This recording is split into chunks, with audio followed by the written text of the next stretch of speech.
If you're rich and if you have money, you can buy the Indian examination system.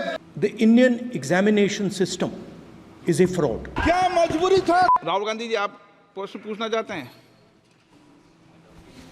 Speaker sir, it's obvious to the whole country. It's obvious to the whole country that there is a very serious problem in our examination system. This is not just a question of NEET, it is in all the major examinations. Now, the minister has blamed everybody except himself. Right? I don't even think he understands the fundamentals of what is going on here. आप प्रश्न क्या है आपका? आ रहा हूं sir ये मैं question को सेटअप कर रहा हूं. इसलिए प्रश्न पूछते हैं हम.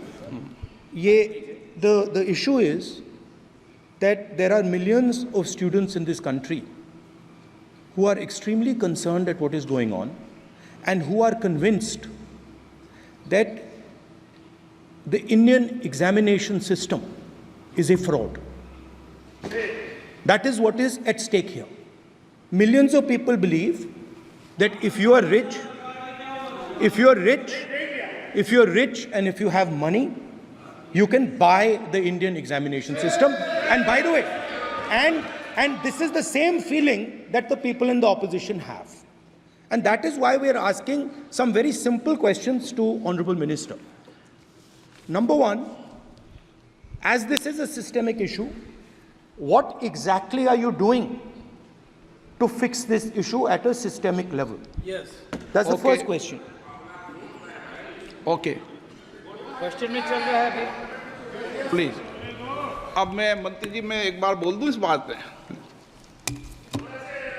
चलो मंत्री जी, आप शॉर्ट में जवाब दो, फिर मैं बोल ही देता हूं. आज आप शॉर्ट में जवाब देना. अध्यक्ष महोदय, मेरे जो शिक्षा है, मेरे जो संस्कार है, मेरे जो सामाजिक जीवन है, मेरे को मेरे राज्य की, मेरे सूबे की जनता की स्वीकृति मिली है. मैं किसी की, मेरे बौद्धिक और मेरे संस्कार की सर्टिफिकेट मेरे को सारी सदन में किसी से नहीं चाहिए.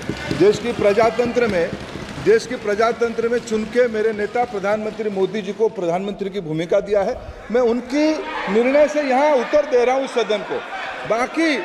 बाकी ये कहना चिल्लाने से सच झूठ नहीं हो जाएगा साहब. ये जो कहा गया देश की अभी की एग्जामिनेशन सिस्टम रबिश है सर, इससे दुर्भाग्यजनक बयान देश की नेता प्रतिपक्ष का कुछ नहीं हो सकता है सर. मैं कठोर शब्द से उसको निंदा करता हूं.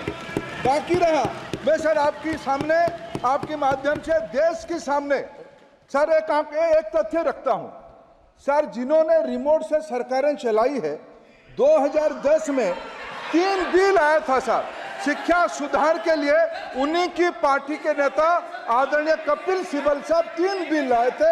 उसमें से एक बिल था एजुकेशन, उसमें एक बिल था prohibition of unfair practice bill 2010, जिसकी उद्देश्य एजुकेशन इंस्टीट्यूशन में माल प्रैक्टिस को बंद करना.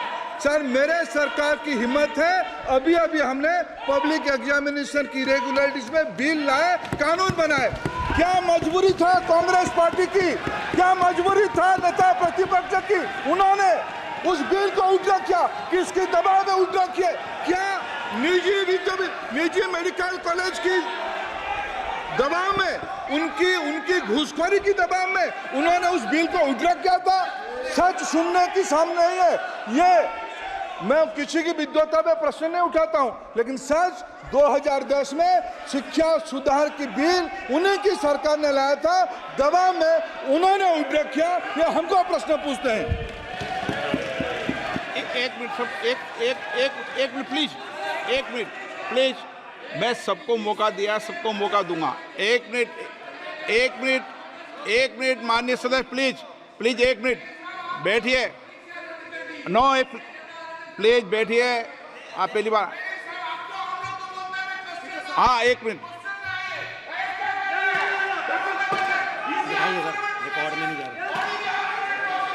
कल्याण ji please. Kalyan ji Kalyan ji please, Kalyan please please, एक मिनट प्लीज, एक मिनट सबको मौका दूंगा, एक मिनट प्लीज, एक मिनट। माननीय सदस्यगण, विषय महत्वपूर्ण था, मैंने सबको अलाउ किया,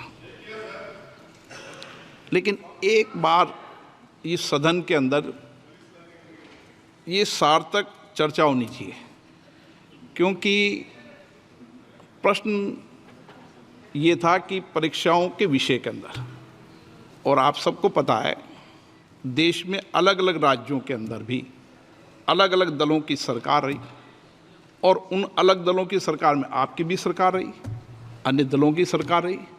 वहाँ भी कई बार प्रश्न लीक हुए, प्रश्न पत्र लीक हुए और परीक्षाओं पर प्रश्न उठे। मेरे सवाल, एक मिनट मैं बता रहा हूँ जिसको, आप पूरी बात सुनिए मेरी। मेरा कहना ये है कि हम और उन एक मिनट प्लीज बैठिए, प्लीज बैठिए, एक मिनट नीट नहीं सारी। हमारा सवाल ये है कि हम यहाँ इसलिए चिंता के लिए बैठे हैं कि भविष्य में हमारे विद्यार्थियों के भविष्य पर कोई विषय न उठे, इसलिए किस तरीके का मैकेनिज्म डेवलप करें, परीक्षाओं का क्या बेहतर सिस्टम डेवलप करें, इसमें सबके सुझाव आए ताकि भविष्य के अंदर, और उसके लिए जो उत्तम सुझाव हो सकते हैं सरकार भी उस उत्तम सुझावों को मानेगी। एक मिनट, लेकिन हम अगर सारे परीक्षाओं पर सवाल उठाएंगे तो कई राज्यों में कई दलों की सरकार है जो परीक्षाएं आयोजित करती रहती है। हम सारी परीक्षाओं पर सवाल उठाएंगे तो जो बच्चे उत्तीर्ण होते हैं उनके भविष्य पर और भारत की परीक्षाओं पर, भारत की शिक्षण व्यवस्थाओं पर, पूरे विश्व में एक बहुत गंभीर असर पड़ेगा, जो सदन की चिंता का विषय है। और इसके लिए सभी राज्यों ने अपने अपने यहाँ कानून बनाए, संसद ने भी कानून बनाए। कानून बनाने के अलावा इस विषय के अंदर एजेंसी जांच कर रही है, कोर्ट निगरानी कर रही है। हमारा सवाल ये होना चाहिए कि हम कैसे सकारात्मक रूप से सुझाव देकर इस सिस्टम को और बेहतर कर सकते हैं, ये होना चाहिए।